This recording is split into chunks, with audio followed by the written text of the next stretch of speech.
고양이가 쥐를 발견하고 고양이가 쥐 잡으러 쫓아갔습니다. 쥐가 있는 힘을 다해서 도망갔는데 그만 막다른 골목에 도착했습니다. 갈 곳이 없어졌어요. 다급해진 쥐가 어쩔 줄 몰라 하고 이리 왔다 저리 왔다 막 이렇게 난리인데 마침 바닥에 연탄재가 깔려 있었습니다. 쥐가 그 연탄재에 막 뒹구는 거예요. 몸을 막 굴르고 뒹구는 거예요.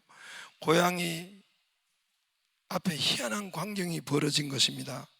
고양이가 너 뭐 하는 거냐? 자기 동물의 언어로 너 시방 뭐 하는 거냐 했어요. 쥐, 다 된 밥에 재 뿌리는 거야. 그러더래. 웃어줘서 감사합니다. 이렇게 하는데 저 김 집사님 웃지도 않고 그래서 보내주지도 않고 그럼 보내주든지. 2008년도 9월에 제가 이리 신광교회 익산이 이리가 익산으로 변했잖아요. 그래서 지금도 이리 신광교회 그냥 이리 신광교회가 있는데 우리 교단에 거기에 제가 한 3박 4일 동안 그 교회에 있었습니다.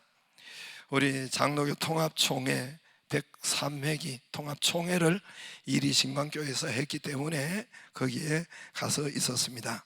그 교회를 방문했는데 교회 크기와 그리고 교회 건물을 너무너무 잘 지어 놓아가지고 제가 놀랐습니다. 2018년도도 제가 한번 그 갔다 와서 이런 이야기를 잠깐 한 것 같습니다. 익산은 크지 않는 도시예요.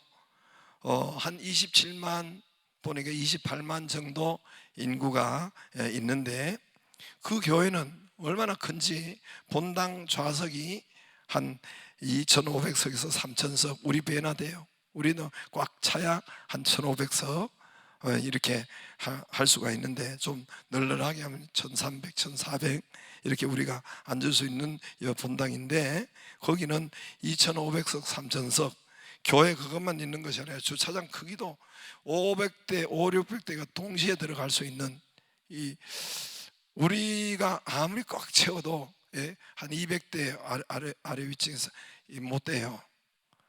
마침 우리 당국에서 저 앞에 내줘가지고 정말 다행이지. 그렇게 우리가 그렇게 못 됩니다. 그런데 거기는 이 500, 600대를 동시에 잔디 밖에 가면 잔디 축구장이 있어요. 그냥 축구장이 아니라 인조 잔디가 아니라 그냥 자연 잔디 축구장이 있고 물론 안에는 체육관이 있고 커피숍, 유치장, 헬스장, 에어로빅실까지 다 있어요.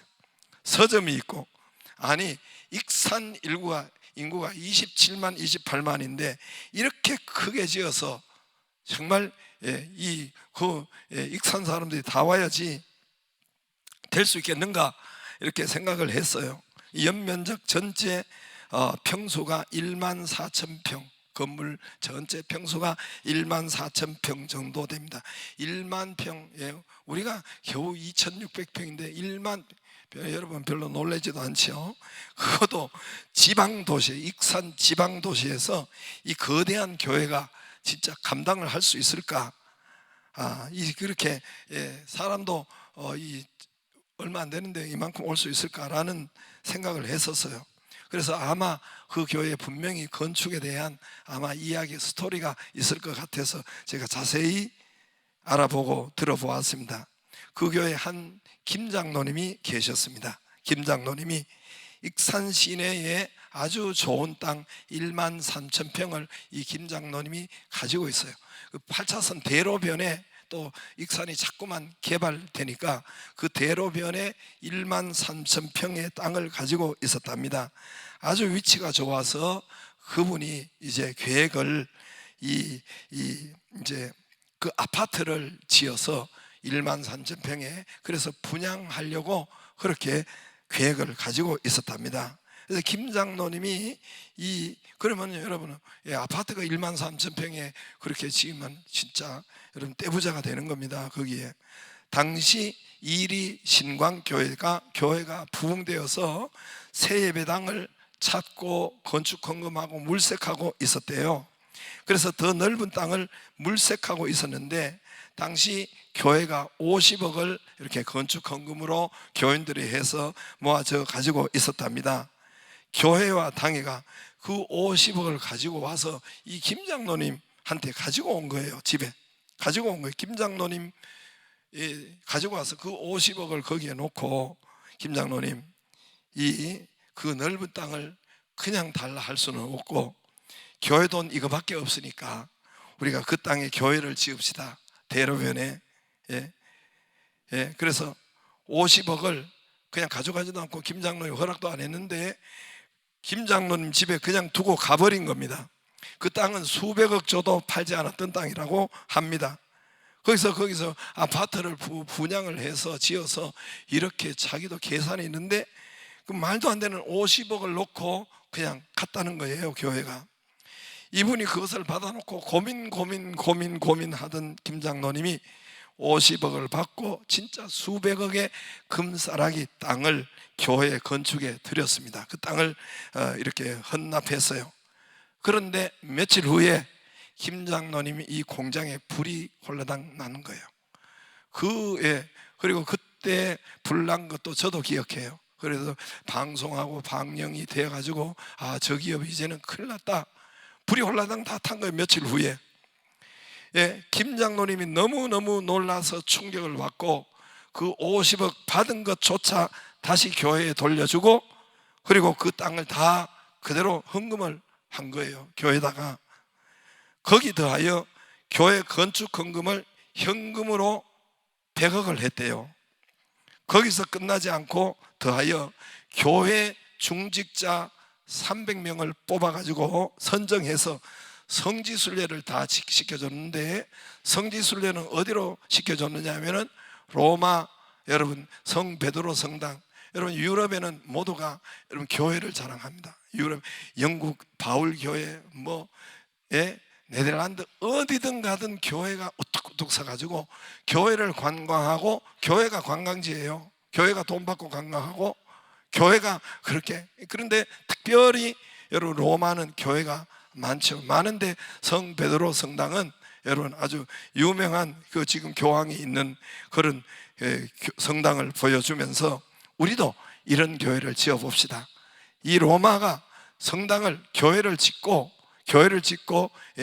유럽의 이 이탈리아 로마가 최대 강대국이 되고, 미국과 영국이 그 가보면 교회 전부 다 교회인데 교회를 각 도시마다 있는 그 교회가 지어진 그 나라가 하나님께서 강대국을 만들고 선지국을 만든 것처럼 북한은 교회에 있는 것마저 다 쉘이 다 문을 닫았잖아요. 북한이 저렇게 되는 것처럼 그렇게 하지 말고 우리도 이번에 교회를 일부러 그쪽으로 갔대요. 그래서 이처럼 로마처럼 교회를 우리가 잘 지어봅시다.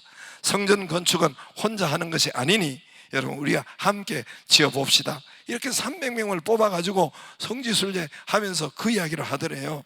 온 성도가 너무 은혜를 받아가지고 한마음 한뜻이 되어서 성전을 그렇게 좋게 또 크게 형통하게 잘 짓게 되었다고 합니다. 빚도 없이. 물론 교회는 계속 부흥되어졌고 그 교회가 여러분 자리도 지리도 그리고 그 지역도 좋고 하여튼 8차선인가 10차선에 그 대로변에 그 교회가 있고 수많은 거기에 있고 그 자리도 2,500, 3,000석 자리도 넘치게 그 위에 부흥되어서 채워지고, 이 김 장로님 이름이 김흥국 장로님인데 누구냐 하면은 하림기업 대표예요. 할렐루야. 내가 일부러 늦게 이야기했어요. 하림 닭고기로 자수성가하고 성장한 하림기업, 그 이후로 정말 수직 번성하는데 이 하림 기업이 승승장구해서 수직 번성하는데 지금은 2021년도 2년 전에 여러분 그 회사가 5조 원의 연 매출, 지금은 코로나 때는 더 이 발전돼서 코로나 때도 20, 30%씩 이렇게 회사가 성장했다고 합니다. 우리는 놀라지도 못해요. 조라고 하니까. 이명박 대통령 때 농림수산장관을 부탁했는데 이분이 끝까지 고사를 한 유명한 이야기도 있습니다. 저는 이것을 그때도 제가 거기서 들었는데 이번에 오벳 에돔이라는 책을 보고 거기에 간증으로 나와 있는 것을 제가 그대로 이야기한 것입니다. 제 믿음이 너무너무 참 부끄러웠어요. 하나님 앞에 목사가 돼가지고 믿음이 너무 작은 것에 대해서 부끄럽고, 이분에 비하면 여러분 믿으면 눈에 보여요. 물질로 보이고 건강으로 보이고 믿음은 보이는 거예요. 믿음은 눈에 안 보이죠. 눈에 안 보이는 건 믿음이죠. 사랑이 눈에 안 보이지만 그게 여러분 사랑하는 것이 보이잖아요. 똑같아요. 믿음이 눈에 안 보이지만 물질로 건강으로 우리의 삶으로 보이는 거예요. 믿음이. 제 믿음이 너무나 부끄러웠고 이분에 비하면 너무나 정말 작고 조설만하다 싶었어요. 이분이 바로 오벳 에돔의 믿음을 갖고 다윗 닮은 그런 믿음을 가졌다고 생각합니다. 할렐루야. 너희는 먼저 그의 나라와 그의 의를 구하라. 그리하면 이 모든 것을 너희에게 더하시리라. 하나님의 말씀은 살았고, 말씀은 여러분 운동력이 있어 1.1획도 변치 않는다고 성경에 수없이 말씀했어요. 하나님의 말씀은 1.1 천지는 변하여져도 하나님의 말씀은 그대로 다 이루시리라. 할렐루야. 1.1획도 변함이 없다 그랬어요. 오늘 1절 말씀에 중요한 첫 단어가 있습니다. 첫 단어가 오늘 8장 1절 말씀에 첫 단어 세 글자를 한번 크게 읽어보겠습니다. 시작. 그 후에 세 글자라고 했잖아요. 세 글자라고 했잖아요. 그 후에. 한번 따라해 보세요. 그 후에. 예. 그럼 그 전에 뭐가 있었다는 거예요? 그 후에. 이게 중요합니다. 그 후에 무슨 후에입니까? 앞에 무슨 일이 있었다는 거예요. 그럼 7장에 무슨 일이 있었습니까? 7장이 다윗이 하나님 제가 성전을 건축하겠습니다.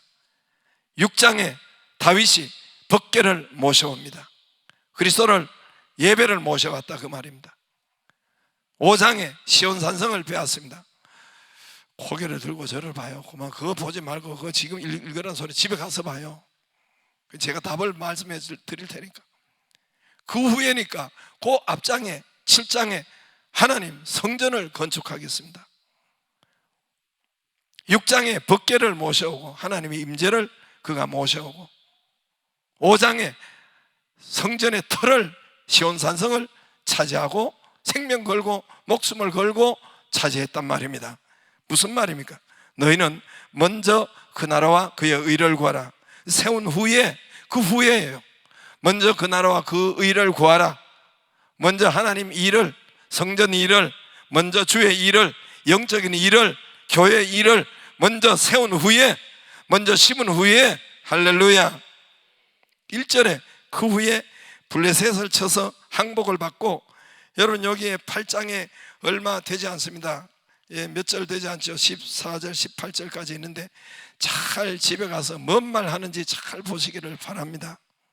읽어보기를 바라고, 블레셋을 쳐서 항복하고 1절에, 2절에 보면은 모압을 이겨서 종들이 되고 모압의 조공을 받고, 특히 여러분 블레셋은 이스라엘에게 제일 골치 아픈 문제였어요.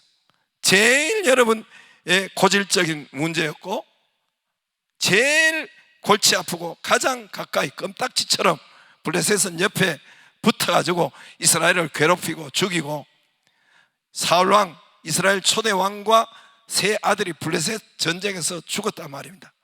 저들이 쳐들어와서 이스라엘을 망하게 하고, 한 번도 이스라엘은 블레셋을 공격하지 못하고, 삼손이 혼자서 예전에 사사기 때 공격한 것 외에는 한 번도 이스라엘이 블레셋을 공격도 못하고 했는데, 오늘 다윗은 여러분 이 완전 블레셋을 항복받고 조공을 받고, 블레셋뿐만 아니에요. 여러분 거기에 2절에 보면은 그 옆에 지금 요르단 나라인데 모압을 쳐서 그들에게 다윗이 종이 되어 모압이 조공을 드리고 종이 되고, 6절에 다윗이 어디로 가든지 여호와께서 이기게 하시니라. 14절에도 다윗이 어디를 가든지 여호와께서 이기게 하시니라. 할렐루야. 7절에 금팡배를 빼앗고 노를 빼앗고 11절에 빼앗은 걸 가지고 여호와께 드리고 7절에 예루살렘에 가져오고 할렐루야. 예루살렘 교회에 가져왔다는 거예요. 여호와께 드렸다는 거예요. 빼앗은 것, 하나님께 이 금은 뭐 이런 것을 빼앗은 거, 이긴 것을, 조공을 하나님께 드렸다는 것입니다. 이 말씀이 뭔 말입니까? 여러분, 이 8장에 보면은 동서남북 그 이스라엘이 다윗이 차지한 영토를 보면은 남쪽에 에돔, 북쪽에 아람, 뭐 이 요르단 이 전체 영토를 보면은 여러분 영토 중동의 패권자예요. 가장 넓은 땅, 가장 강대국이 제일 영토로는 작은 이스라엘이 그 중동 지방의 패권자가 가장 큰 자가 된 것입니다. 이 말씀은 무슨 말입니까? 왜 이 말씀이 있는 것입니까? 우리 믿는 자가 여러분 세상을 이기는 자입니다. 할렐루야. 세상을 이기는 자예요. 믿음으로, 복음으로, 내 힘과 내 지목으로 이기는 것이 아니라 믿음으로, 영적인 힘으로, 복음으로 생육 본성 충만 다스리고 정복하는 것이 바로 저와 여러분에게 우리 믿는 자의 현 주소란 말입니다. 예수님께서 교회, 마태복음 16장에 교회를 첫마디로, 교회는 에클레시아, 교회는 어떤 곳이냐? 음부의 권세가 교회를 이기지 못하리라. 할렐루야. 세상 어떤 권세가 교회를, 너희가 세상을 이긴다. 할렐루야. 병도 이기고, 가난의 물질도 어려움에서 이기고, 미움도 이기고, 슬픔도 이기고, 우울도 이기고, 세상을 이긴다. 할렐루야. 다윗이 이스라엘에게, 여러분 다윗에게, 이스라엘에게 사람들이, 그 주위의 사람들이 조공을 들여, 조공을 들였다. 빼앗긴 것이 아니라 조공을 들였다. 종이 되었다. 우리 믿는 자가 자꾸만 세상으로 여러분 조공을 들이면 안 되는 것입니다. 세상으로, 병원으로 자꾸 조공 들고, 시간과 물질 조공 들이고, 그 다음에 사건 사고 자꾸 조공을 들이고. 우리 할매 옛날에 보니까 아버지 노름하는데 조공을 자꾸 들이더라고. 권사님이 나중에 이 우리 할매 믿음을 점검해 보니까 한 번씩 가끔 하면 답답하니까, 아버지 때문에 답답하니까 가서 점을 봐요. 점을. 권사님이 그런 믿음이니까 조공을 드릴 수밖에. 태풍, 재난, 홍수, 가을에 마지막에 다 여러분 이렇게, 그게 우리가 여러분 바닥이고 믿는 자가 이기는 자지, 꼴찌 바닥을 기고 뒤처지고. 요한복음 16장 33절에 세상에서 너희가 환난을 당하나 담대하라, 내가 세상을 이겼노라. 할렐루야. 예수님이 세상에 이긴 분이 우리 안에 함께 계신단 말입니다. 그러므로 우리가 세상을 이기는 자예요. 물질을 이기는 자예요. 요한계시록에 7교회 이기는 자, 모두가 이기는 자, 7교회 다 이기는 자, 별명이 이기는 자예요. 늘 지는 것이 아니라, 바닥이 아니라, 뒤처지는, 빼앗기는 것이 아니라 오늘 조공을 받고 이기는 자. 8장이 우리 믿는 자의 상식적인 현주소란 말입니다. 할렐루야. 처음에도 생육 본성 충만 다스리고 정복한다 했잖아요. 하나님의 말씀이 저와 여러분에게, 믿는 자에게 하나님께서 오늘 그 후에 이김을, 다 이김을 줘요. 승리를 줘요. 병을 이기기를 바라고, 할렐루야. 물질을 이기기를 바라고, 미움을 이기기를 바라고, 고통을 이기기를 바라고, 슬픔을 이기기를 바라고, 우울을 이기기를 바랍니다. 자꾸 거기 조공 주는 거 아니에요. 세상으로 자꾸만 사건 사고로 조공 주는 거 아니에요. 그때는 빨리 하고 정신 차리고 먼저 그 나라와 그의 의를 구하라. 하반기 우리가 오늘 그 후에 먼저 성전과, 먼저 여러분 하나님의 일과, 먼저 오늘 다윗이 먼저 앞에, 그 후에 하나님께서 완전 이기도록 하신 것입니다. 내일부터 우리 하반기 9월 첫째 시간에, 2학기 첫째 시간, 우리 아이들과 함께 먼저 하나님 먼저 찾고, 할렐루야, 하나님 먼저 두드리고 만나고, 오늘 다윗처럼 오늘 우리 에돔의 석 달의 은혜를 다 받기를 바랍니다. 저도 구체적인 기도 제목을 가져가지고 석 달에 하나님 역사하여 주시옵소서. 제가 먼저 하나님의 일을 하고 먼저 하나님 주의 이익을 하고 석 달의 은혜로 하나님께서 오베데돔의 역사를 더하여 주소. 저도 제 개인의 기도 제목이 많기 때문에 조목조목 제가 적어서 할 거예요. 여러분도 하기를, 그래서 석 달의 은혜를 경험하기를 주의 이름으로 축복합니다. 다 같이 일어나서 너희는 먼저 그 나라와